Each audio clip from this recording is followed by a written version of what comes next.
گزشتہ سال اگست کے مہینے میں نریندر مودی کی جانب سے جو 370 کو ایبروگیٹ کیا خود اپنے آئین کو بھارت کے انہوں نے، گو کہ یہ ان کا الیکشن سے پہلے وعدہ بھی تھا، چناؤ مدعا بھی تھا ان کا کہ وہ کشمیر کی جو ایک خصوصی حیثیت ہے بھارتی آئین میں اس کو تبدیل کر دیں گے. انہوں نے اس کے اوپر قدم اٹھایا اور اس کے بعد ایبروگیٹ کیا اپنے آئین کو.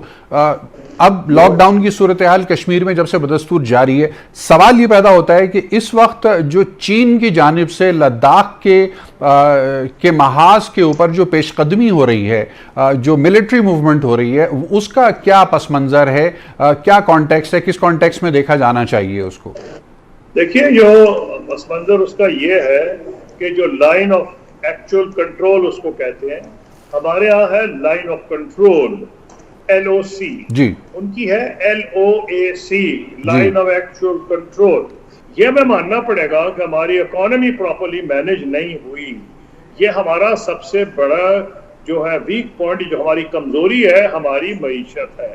اب معیشت کو بہتر کرنے کے لیے ایک کوئی جادو نہیں ہوتا ہے کنٹینیوٹی آف پالیسیز. ہماری بدنصیبی یہ رہی ہے کہ جو حکومت آتی ہے وہ دوسری پالیسیز کو ختم کر دیتی ہے اور اثر نو نیا اعلان کر دیتی ہے. اور اس لیے میں سمجھتا ہوں کہ ہمیں کچھ سبق سیکھنا چاہیے. ایک خارجہ پالیسی کے حساب سے میں کہوں گا کہ خارجہ پالیسی کامیاب بھی تبھی ہوتی ہے اگر آپ کی معیشت مضبوط ہو. اگر آپ لوگوں پہ ڈیپینڈنٹ ہو تو آپ کا وہ پوزیشن نہیں رہتی. مثلا جب میں وزیر خارجہ تھا، ہماری معیشت جو تھی بہت تیزی سے بڑھ رہی تھی. ایک سال تو 8.6% بڑھی، اب تو رونا آتا ہے. اور چین کی اس سال 9.2% تھی. Second highest growth rate Pakistan کا تھا. اس وقت کہا یہ جا رہا تھا کہ N11 نیکسٹ 11 ایمرجنگ اکانومیز میں پاکستان آئے گا. پاکستان کی بات بہت عزت سے سنی جاتی تھی، لیکن آپ نے دیکھا جیسے ہم نے اپنی خرچیاں بڑھائیں اور کوئی حساب نہیں رکھا خرچ کا. آپ کے سامنے حالات ہیں، کرپشن کا نتائج ہیں، یا ہماری فضول خرچیاں آپ کہہ لیں، ہماری ترجیحات کا غلط تعین، کہ پھر ہمیں IMF کے پاس جانا پڑ گیا اور اپنا ہاتھ پھیلانا پڑا اپنے دوستوں کے سامنے. اس کا بہرحال ہم نے ایک قیمت ادا کی ہے، لیکن اس کا یہ مطلب نہیں کہ پاکستان کی جو کلیدی اہمیت ہے، یعنی کہ اس کا ایک اسٹریٹجک لوکیشن، اس کی ایک مضبوط فوج، اس کا واحد دنیا کی نیوکلیئر مسلم پاور ہونا، اس میں تو کوئی تبدیلی نہیں آئی.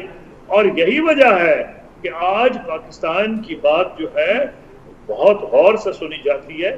اور میں یہ سمجھتا ہوں کہ ہمیں لیکن اپنی طاقت کو بڑھانا پڑے گا، خاص طور پر معاشی طاقت کو، کیونکہ معاشی طاقت کے بغیر خارجہ پالیسی میں اس قسم کی کامیابی، کئی لوگ کشمیر کے بارے میں بات کرتے ہیں، پاکستان کی آواز زیادہ بہتر طریقے سے سنی جائے گی اگر معاشی طور پر ہم مضبوط ہوں گے. صحیح. معیشت کے حوالے سے بڑی اہم آپ نے یہ باتیں اٹھائی ہیں.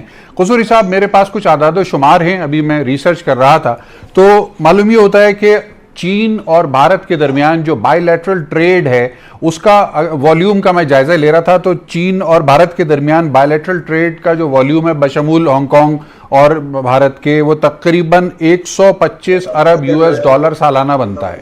جبکہ پاکستان اور چین کے درمیان جو بائی لیٹرل ٹریڈ ہے وہ تقریباً $20 ارب سالانہ بنتا ہے. تو اب ایسے تناظر میں کہ جب دنیا معاشی مفادات کو سب سے اوپر رکھتی ہے، کس حد تک اس بات کا امکان نظر آتا ہے کہ بھارت زیادہ عرصے چین کے ساتھ ناراضگی والی فضا کو افورڈ کر سکتا ہے، یا عملی طور پر بھارت گھٹنوں پہ جاتا ہوا نظر آ رہا ہے آپ کو؟ دیکھیں چین کے بھی مفاد میں ہے، چین کے بھی مفاد میں ہے کہ وہ بھارت سے جنگ نہ ہو. چین کی یہ کوشش ہے کہ بھارت سے جنگ نہ ہو.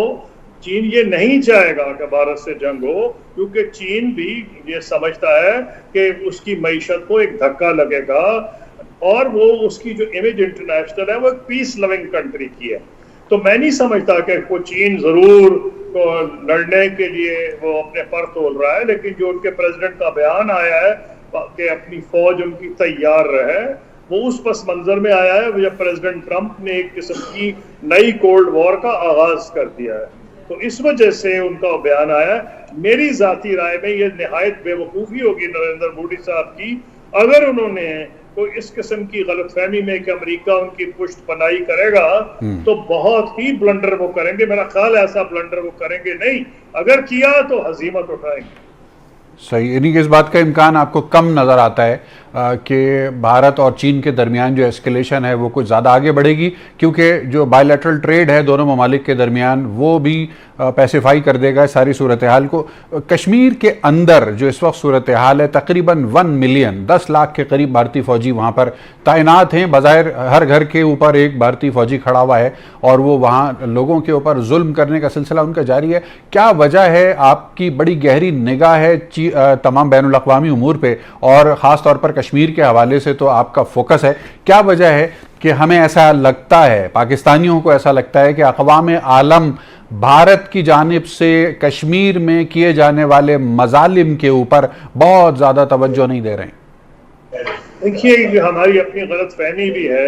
اصل میں تو بات جو میں نے پہلے کہا, اگر ہم مضبوط ملک ہو معاشی طور پر, کیونکہ ملٹری تو ہم مضبوط ہیں, تو ہماری بات اور ہوگی. بھارت کو سب سے بڑا فائدہ اس کی منڈی کا ہے, اور اس میں آپ نے دیکھا کہ بہت سے ملک جو کہ بھارت سے تجارت کرتے ہیں لیکن وہ بھارت کی کشمیر پالیسی سپورٹ تو نہیں کر رہے. اور کشمیر کا مسئلہ جو ہے, باوجود اس کے کہ ان کی ٹریڈنگ ریلیشن شپ ہندوستان کے ساتھ ہے, یو اے ای ہے, سعودی عرب ہے, لیکن کوئی ان کی کھلم کھلا سپورٹ تو نہیں کر رہا. ہمیں گلا ضرور ہے کہ ہمارے کئی مسلمان دوست جو ہیں جن سے ہماری توقع تھی یا OIC سے, ان کا وہ کردار نہیں رہا جیسے ہماری توقع تھی. وہ تو میں نے آپ کو فلسطین کا پہلے بھی ذکر کر دیا ہے. لیکن جہاں تک یہ ہے کہ جی دنیا کیوں چپ ہے, جس کو آپ بین الاقوامی برادری کہتے ہیں, یہ ایک ایسی چڑیا کا نام ہے جو اسی وقت یہ ہر وقت سوتی رہتی ہے, انگڑائی اس وقت لیتی ہے جب کوئی سپر پاور, خاص طور پہ امریکہ, حرکت میں آئے. اس کے بغیر یہ جو یونائٹڈ نیشنز کے ریزولوشن ہوں, چاہے کسی چیز پہ ہو, فلسطین پہ ہو, کشمیر پہ ہو, یہ اس کو اتنی نہیں سمجھنا چاہیے کہ اس سے وہ لوگوں کے مقدر بدل جائے گا. لیکن جو کشمیر کے بارے میں نے آپ کو کہا ہے کہ پاکستان کبھی, جیسے پہلے اب بہت کہہ چکا ہوں, میں ریپیٹ نہیں کرنا چاہ رہا, کہ کشمیر پہ ہماری جو کمٹمنٹ ہے اور کشمیر کا جو لوکیشن ہے اور پاکستان, چائنا اور انڈیا کی جو ٹرائنگولر ریلیشن شپ ہے, اس کو مد نظر رکھتے ہوئے پاکستان کشمیر کو کبھی نہیں بھلائے گا. کشمیر کا مسئلہ ہونا پڑے گا بات چیت کے ذریعے. مودی صاحب سمجھ جائے بہتر ہے, نہیں تو ان کے بعد ہوگا. اس طرح نہیں ہوگا جیسے انہوں نے سمجھا کہ انہوں نے کوئی بھوک مار دی کہ جی اب آرٹیکل فلانا نہیں رہا یا فلانا نہیں رہا, 35 ہے اڑ گیا یا فلانا اڑ گیا, اس سے کچھ فرق نہیں پڑے گا. قصوری صاحب, کل کے ڈان میں خبر میری نظر سے گزری جس کو پڑھ کے بالکل مزہ تو نہیں آیا, لیکن بہرحال خبر تھی, اور خبر یہ ہے کہ یونائٹڈ نیشنز کے اندر ایک plate form, informal plate form بنانے کی کاوش کی گئی پاکستان کی جانب سے OIC کے گریڈ کے اوپر, اور اس میں اسلاموفوبیا کو ایک کور فوکس پوائنٹ آف ڈسکشن بنا کے ایک گروپ بنانے کی کوشش کی گئی. لیکن ہم نے دیکھا کہ مالدیوز جو کہ ایک اسلامی ملک ہے, اس کی طرف سے بھی اس کی مخالفت ہو گئی, اور یونائٹڈ عرب ایمریٹس نے بھی اس تجویز کی مخالفت کر دی, کیونکہ اسلاموفوبیا کے حوالے سے پاکستان کی طرف سے جو مجوزہ انفارمل گروپ تھا اس کا فوکس کشمیر میں جاری بھارتی مظالم اور بھارت کے اندر ہندوتا کے فلسفے کے فروغ کو زیادہ فوکس کیا گیا تھا. کیا کہیے گا اس کے اوپر؟